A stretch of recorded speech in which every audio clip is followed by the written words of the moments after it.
Guys, welcome to JK exam cracker. It's me your tutor Vikas Das. आज हम जो topic करने वाले हैं बहुत ही important topic examination point of view से दोस्तों। इस टॉपिक का नाम है रेस्पिरेशन इन ह्यूमन बींग्स। हमने लास्ट लेक्चर में आपको पता होगा रेस्पिरेशन के टाइप्स और रेस्पिरेशन प्लांट्स कैसे होती है वो सारा का सारा कंप्लीट कर लिया था। और आज के लेक्चर में हम करेंगे रेस्पिरेशन इन ह्यूमन बींग्स कैसे होता है गाइस।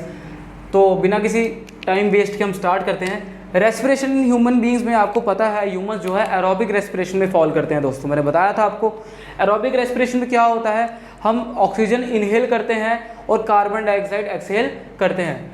तो स्टार्टिंग से मैं पूरे पार्ट्स एक्सप्लेन कर देता हूँ। ये रेस्पिरेटरी सिस्टम बनाया है मैंने आपके, मैं थोड़े थोड़े पार्ट्स आपको एक्सप्लेन कर देता हूँ, उसके बाद स्टेप्स के साथ खत्म कर लेते हैं दोस्तों। सबसे पहला पार्ट है नेजल पैसेज। जो नाक का जो आपको दिख रहा है उसको बोलते हैं नेजल पैसेज, या इसको बोलते हैं नॉस्ट्रिल्स, और इसके अंदर की जो स्पेस है इसको बोलते हैं नेजल पैसेज दोस्तों। ठीक है दोस्तों। उसके आगे ये यहाँ से माउथ से भी एक वे है जो ओपन होता है, जो नेजल पैसेज से मिलता है, इसको हम बोलते हैं बकल कैविटी। आपको पता होगा। तो सांस लेने के लिए आपको पता होगा हम नाक से भी सांस ले सकते हैं और मुंह से भी सांस ले सकते हैं, आपको पता होगा। तो ऑक्सीजन का वे जो है थ्रू नोज भी हो सकता है और थ्रू माउथ भी हो सकता है। पर आज आके जो ऑक्सीजन है वो मिलता है एक पार्ट में जिसका नाम है फेरेनिक्स। ठीक है दोस्तों, फेरेनिक्स वो पार्ट है जो नेजल पैसेज और बकल कैविटी को आपस में जोड़ता है। ये वाला रीजन दोस्तों, ये वाला जहाँ पर मेरी फिंगर है, ये वाला। ठीक है दोस्तों। उसके बाद नेक्स्ट पार्ट में जब मैंने लिखा है वॉइस बॉक्स। ठीक है दोस्तों, आपको दिख रहा होगा ये पतला सा ब्लैक कलर का मैंने शो किया है। आपको बताता हूँ ये जो वॉइस बॉक्स है इसको बोलते हैं एडम्स एप्पल। ठीक है गाइस, एडम्स एप्पल या लैरिंक्स। ये जो वॉइस बॉक्स है ये मेल के केस में थोड़ा स्वलन अप होता है। आप जो भी मेल्स कैंडिडेट जो भी ये वीडियो देख रहे होंगे आप फील कर सकते हैं आपका जो वॉइस बॉक्स है, जो एडम्स एप्पल है, थोड़ा सा बल्जी होगा, थोड़ा सा बाहर निकला होगा। और फीमेल्स के केस में ये एडम्स एप्पल अवेलेबल नहीं होता है, जिसकी वजह से फीमेल्स का जो नेक है वो प्रॉपर फ्लैट होता है। ठीक है दोस्तों। उसके बाद जो नेक्स्ट पार्ट है वो है कार्टिलेज रिंग्स। ये रिंग्स आपको दिख रही होंगी, कुछ बनाई है मैंने, ये कार्टिलेज रिंग्स हैं। कार्टिलेज क्या होता है आपको एक्सप्लेन कर देता हूँ। आपको बोन का पता है, लेकिन कार्टिलेज जो होता है वो होता है सॉफ्टर फॉर्म ऑफ बोन। जो भी व्यूअर्स हैं वो एक बार अपने कान को हाथ लगा सकते हैं। कान का ये वाला जो पोर्शन है, ये नाक का ये वाला जो पोर्शन है, ये कार्टिलेज है। ये बोन नहीं है पर ये बहुत स्ट्रॉन्ग है। इस पार्ट को हम बोलते हैं कार्टिलेज को हम बोन्स का सॉफ्टवेयर वर्जन भी बोलते हैं दोस्तों। उसके बाद नेक्स्ट पार्ट है, उसका नाम है ट्रैकिया। ठीक है गाइस, कार्टिलेज रिंग्स के नीचे जो नेक्स्ट पार्ट है इसको बोलते हैं ट्रैकिया। ट्रैकिया को हम विंड पाइप भी बोलते हैं दोस्तों, याद रखिएगा। ट्रैकिया से आगे ये दो चेंबर्स खुलते हैं। ट्रैकिया दो हिस्सों में डिवाइड हो रहा है, दोनों हिस्सों का नाम है ब्रोंकाई। ठीक है दोस्तों, दोनों हिस्सों का नाम है ब्रोंकाई। ठीक है दोस्तों, प्लूरल में ब्रोंकाई। और अगर सिंगल एक पाइप की बात कराऊंगा तो ब्रोंकस नाम आएगा, BRONCHUS। ठीक है दोस्तों। उसके बाद ये ब्रोंकाई फर्दर डिवाइड हुए कुछ पैसेजेस में। फर्दर आपको दिख रहा होगा ये ब्लैक वाला चेंबर जो है फिर से रेड वाले चेंबर में डिवाइड हो गया। ठीक है दोस्तों, ये जो डिवीजन है, फर्दर डिवीजन हो रही है, ये आगे जो पैसेज डिवाइड हो गए बन रहे हैं, इनको बोलते हैं ब्रोंकियोल्स। ठीक है गाइस, याद रखिएगा ब्रोंकियोल्स। और फर्दर उसके आगे आपको ग्रीन कलर का मैंने आपको दिख रहा होगा, ये कॉटन प्लग टाइप लगाया है। ये कॉटन प्लग टाइप जो स्ट्रक्चर है ये कॉटन नहीं होता दोस्तों, ये हमारी बॉडी के अंदर पार्ट होता है जिसका नाम है एल्वियोलाई। ठीक है गाइस, एल्वियोलाई याद रखिएगा। आपको दिखाया मैंने ये राइट रंग का डायग्राम दिखाया, लेफ्ट रंग का डायग्राम दिखाया, बीच में रेड कलर का थोड़ा सा डॉटेड पोर्शन दिखाया हार्ट के लिए, क्योंकि यहाँ पर एंड में हार्ट का थोड़ा सा यूज होने वाला है, तो थोड़ा सा हार्ट का पोर्शन आपको बता दिया है। और एक चीज़ याद रखिएगा दोस्तों, ये जो ह्यूमन हार्ट है, ये इसकी स्पेस ऑक्यूपाई होने के लिए ये जो आपका लेफ्ट लंग होता है ये थोड़ा सा ऊपर होता है, जिसकी वजह से क्या होता है कि ह्यूमन हार्ट जो है प्रॉपर स्पेस ऑक्यूपाई कर पाएगा इस। ठीक है दोस्तों। अब हम शुरू करते हैं कि इसके कैसे कैसे स्टेप्स हैं और कौन कौन से स्टेप्स के थ्रू ये रेस्पिरेशन होती है। ठीक है दोस्तों, सबसे पहला स्टेप है इनहेलेशन। ठीक है दोस्तों, तो पहला स्टेप जो है इसका नाम है इनहेलेशन। इनहेलेशन में क्या होता है गाइस कि ऑक्सीजन जो है हम इनहेल करते हैं थ्रू नॉस्ट्रल्स। ठीक है दोस्तों, ये आपको नेजल पैसेज या नॉस्ट्रल्स दिख रहे होंगे, इसके थ्रू हम ऑक्सीजन इनहेल करते हैं। और जो ऑक्सीजन है वो इस पैसेज के थ्रू या इस पैसेज के थ्रू जाता है फेरेनिक्स में। लेकिन जब ये नोज के थ्रू पास हो रहा होता है दोस्तों, नोज के थ्रू पास हो रहा होता है, आपको पता होगा नोज के अंदर कुछ हेयर्स होते हैं जिसको हम नेजल हेयर्स बोलते हैं। ठीक है दोस्तों, उन नेजल हेयर्स में म्यूकस लगा होता है दोस्तों। जो म्यूकस होता है वो एयर को प्यूरिफाई करने का काम करता है गाइस, याद रखिएगा। और नेजल पैसेज में म्यूकस होता है, लेकिन ये जो हमारा बकल पैसेज है इसमें कोई म्यूकस नहीं होता है। इसलिए जब भी प्रेफर करते हैं, जितने भी डॉक्टर से मिले वो हमेशा यही प्रेफर करते हैं कि जो सांस है वो हमेशा नाक के थ्रू ही लेनी चाहिए, ताकि जो हवा है, जो ऑक्सीजन है वो प्यूरिफाई होकर बॉडी के अंदर जाए दोस्तों।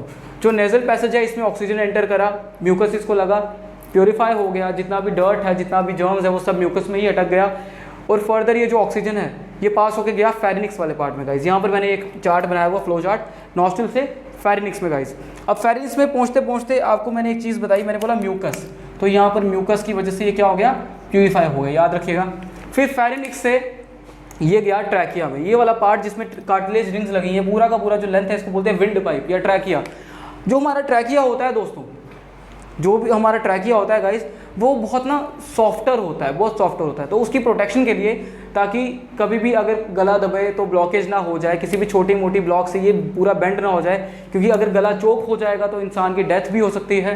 तो इस केस में इस ट्रैकिया को या विंड पाइप को चोक होने से प्रिवेंट करने के लिए छोटे मोटे शॉक से तो कार्टिलेज रिंग्स जो है यहाँ पर प्रेजेंट होते हैं दोस्तों। ये आपको रिंग्स दिख रही होंगी, कार्टिलेज रिंग्स प्रेजेंट होती है जो इस ट्रैकिया को या विंड पाइप को प्रिवेंट कर रही है छोटी मोटी चोकिंग से दोस्तों। फिर उसके बाद जो एयर है, जो ऑक्सीजन प्यूरिफाई होके आई है, ये विंड पाइप के थ्रू पास होती है दोस्तों ब्रोंकाई में। आपको दिख रहा होगा ब्रोंकाई में पास हो रही है दोस्तों। अब ब्रोंकाई में पास होने के बाद ये दो पैसेज हैं, ये आधी ऑक्सीजन यहाँ पे, आधी ऑक्सीजन यहाँ पे चली जाती है गाइस। तो ब्रोंकाई में पास होने के बाद ये जो ऑक्सीजन है ये फर्दर आगे जाता है ब्रोंकियोल्स में, अगले पैसेजेस में, ठीक है गाइस, ब्रोंकियोल्स में। और ब्रोंकियोल से ये सीधा पहुँचता है ये ग्रीन वाले चेंबर में जिसका नाम है एल्वियोलाई, ठीक है दोस्तों। यहाँ तक एल्वियोलाई तक के पहुँचने तक, जो हवा एल्वियोलाई तक पहुँची, यहाँ तक जो पहला स्टेप है इसका नाम है इनहेलेशन। यहाँ तक इनहेलेशन ही चल रहा है दोस्तों। अब एल्वियोलाई में मैंने आपको छोटा सा आपको दिखाया कि ऑक्सीजन, वहाँ मैंने एरो बाहर की तरफ रखा है, ऑक्सीजन लिखा है, अंदर की तरफ लाया है CO2 लिखा है। अब होता क्या, ये जो एल्वियोलाई में ऑक्सीजन पहुँची है दोस्तों, ये ब्लड जो है ये हार्ट से एक स्टेप होता है सर्कुलेटरी सिस्टम में, जिसमें क्या होता है, जो ब्लड है वो ह्यूमन हार्ट से लंग्स में ट्रेवल होकर आता है, ट्रांसफ़र होता है फॉर प्यूरिफिकेशन। प्यूरिफिकेशन का मतलब क्या, कि जो ब्लड में CO2 है वो लंग्स को दे देगा, और प्यूरिफिकेशन में क्या होता है कि ऑक्सीजन जो है वो खुद ले लेगा। अब एल्वियोलाई में क्या होता है, एक्सचेंज ऑफ गैसेस होता है। ये जो ब्लड है जो ह्यूमन हार्ट से स्पेशली लंग्स में प्यूरिफाई होने आया है, आपको दिख रहा होगा हार्ट बहुत पास है, बीच में ही है लंग्स के, तो यहाँ से ब्लड का पास होना कोई बड़ी बात नहीं है। तो ब्लड जो है जब पास हुआ और लंग्स में गया, तो ये क्या करता है, ऑक्सीजन जो है वो सारा का सारा खींच लेता है एल्वियोलाई से, बदले में उसको कार्बन डाइऑक्साइड दे देता है गाइस, ठीक है। अब ऑक्सीजन जब ये ब्लड ले लेता है तो ऑक्सीजन जो है वो हेमोग्लोबिन, ठीक है दोस्तों, याद रखिएगा, हेमोग्लोबिन करके कॉन्स्टिट्यूएंट होता है ब्लड का, उसके साथ मिलता है और ब्लड को रेड कलर देता है, एक कंपोनेंट बना के जिसका नाम होता है ऑक्सी हेमोग्लोबिन। यहाँ पर मैं छोटा सा लिख देता हूँ आपको ताकि याद रहे, ऑक्सीजन प्लस हेमोग्लोबिन, ठीक है दोस्तों।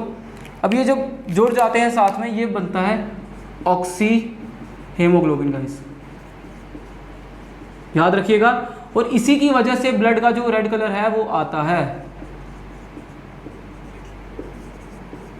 ठीक है दोस्तों, याद रखिएगा, इसी की वजह से जो ब्लड का रेड कलर है वो आता है दोस्तों, सॉरी। अच्छा, तो यहाँ पर जो पोर्शन हुआ, जब इसने ऑक्सीजन इसको दे दिया तो बदले में इसने कार्बन डाइऑक्साइड भी इसको दे दिया। इस प्रोसेस का नाम है डिफ्यूजन के थ्रू ऑक्सीजन उधर जा रहा है, कार्बन डाइऑक्साइड एल्वियोलाई में आ रहा है। दूसरा स्टेप एक्सचेंज ऑफ गैसेस भी ओवर हो चुका है, यहाँ तक अभी दो स्टेप्स कंप्लीट हो चुके हैं, लगभग 66% जो है प्रोसेस कंप्लीट हो चुका है दोस्तों। थर्ड स्टेप एक्सहेलेशन में क्या होता है, जो कार्बन डाइऑक्साइड अब एल्वियोलाई के पास पहुंचा है, ये रिपीट बैक प्रोसेस के साथ एल्वियोलाई से ब्रोंकियोल्स में, ठीक है दोस्तों, एल्वियोलाई से वापस ब्रोंकियोल्स में, ब्रोंकियोल से ब्रोंकाई में, ठीक है दोस्तों, ब्रोंकाई से ट्रैकिया में, ट्रैकिया से फेरिनिक्स में, फेरिनिक्स से नॉस्ट्रल्स में, और नॉस्ट्रल से बॉडी के बाहर लिबरेट हो जाएगा, ठीक है दोस्तों। ये जो प्रोसेस मैंने बताया, जिसमें आपको जो ये रेड कलर वाले एरो हैं ये दिखा रहे होंगे कि ऑक्सीजन आ रहा है, और जो ब्लैक वाले हैं ये दिखा रहे होंगे कि कार्बन डाइऑक्साइड बॉडी के बाहर एक्सेल हो रहा है। तो ये पूरा का पूरा जो प्रोसेस है इसको बोलते हैं रेस्पिरेशन इन ह्यूमन बींग्स। ये पूरे के पूरे पार्ट्स एक्सप्लेन हो गए हैं, मैंने सारे के सारे स्टेप्स बता दिए हैं। जो फ्लो चार्ट है कि किस तरीके से ऑक्सीजन जो होता है पहुंचता है ब्लड तक और CO2 वापस आता है, किस तरीके से इनहेलेशन होती है, किस तरीके से एक्सचेंज होता है और किस तरीके से एक्सहेलेशन होती है, वो सारा का सारा एक्सप्लेन कर दिया है। अब डिस्कस करते हैं हम कुछ ऐसे सवाल जो JK SSB में पूछे जा सकते हैं गाइस। सबसे पहला सवाल तो यही आ सकता है कि ब्लड जब प्यूरिफाई होने के लिए आता है तो लंग्स का कौन सा पार्ट होता है जो ब्लड को ऑक्सीजन सप्लाई करता है। नॉर्मल सा क्वेश्चन। यहाँ आपको दिख रहा होगा ब्लड का रिलेशन जो है एल्वियोलाई से है, एल्वियोलाई इसको ऑक्सीजन सप्लाई कर रहा है, कार्बन डाइऑक्साइड इससे ले रहा है। तो लंग्स का कौन सा पार्ट है जो ब्लड को ऑक्सीजन सप्लाई कर रहा है गाइस, एल्वियोलाई, ठीक है दोस्तों, बिल्कुल सही जवाब एल्वियोलाई। या कुछ ऐसे सवाल भी पूछ सकते हैं कि ब्रोंकाई जब फर्दर डिवाइड होता है नेक्स्ट पार्ट तो उसको क्या बोलते हैं, क्या नाम है उसका, ब्रोंकियोल्स नाम है, याद रखिएगा। या नेजल पैसेज में जो प्यूरिफिकेशन होती है, प्यूरिफिकेशन होने के लिए जो जो मडी सा जो पोर्शन होता है उसका क्या नाम है, उसका नाम है म्यूकस, ठीक है। मॉइस्टी सा जो पोर्शन होता है उसको बोलते हैं म्यूकस। म्यूकस का काम क्या है, प्यूरिफिकेशन ऑफ एयर। तो कुछ भी ऐसी चीज़ पूछ सकते हैं। तो चलिए दोस्तों, लास्ट एक टॉपिक रह गया, वो एक्सप्लेन करता हूँ।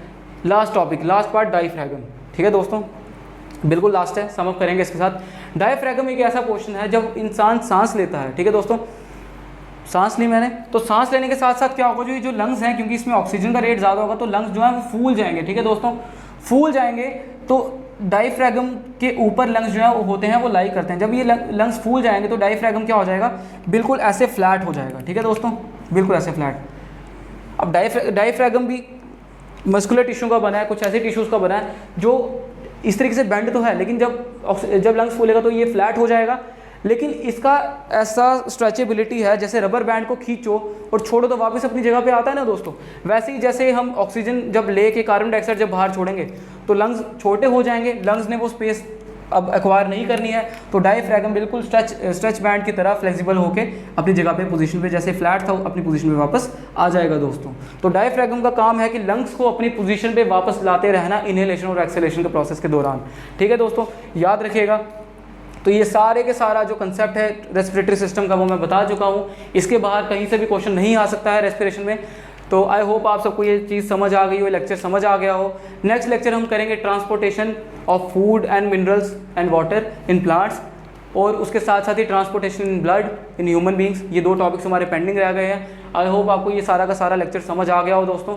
तो अगर आपको कोई भी दिक्कत है इसके बावजूद तो आप कमेंट सेक्शन में मुझे लिख के ज़रूर बताइए और वीडियो को लाइक ज़रूर करिए दोस्तों, क्योंकि लाइक करेंगे तो मुझे पता चलेगा कि हम बहुत अच्छा काम कर रहे हैं और आपको हम हेल्प कर पा रहे हैं, ठीक है गाइस। तो स्टे ट्यून्ड, तब तक हम मिलते हैं नेक्स्ट लेक्चर में transportation of water and minerals and food in plants के साथ। तब तक के लिए बाय, और अच्छे से रिवाइज कर लीजिएगा। Okay guys, take care.